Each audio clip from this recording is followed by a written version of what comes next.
কিন্তু আমি বিগত সময়ছোৱাত দেখিছোঁ যে পুলি ৰুৱে কিন্তু বেছিবিলাক পুলিয়ে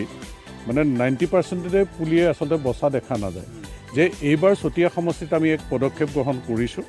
যে আমি বিভিন্ন যি সংগঠন আছে ৰাইজ আছে বিদ্যালয়সমূহৰ ছাত্ৰ ছাত্ৰী আছে আমাৰ দলীয় সতীৰ্থসকল আছে যে সকলোকে লগত লৈ এইবাৰ প্ৰতিজোপা পুলি বচাবৰ কাৰণে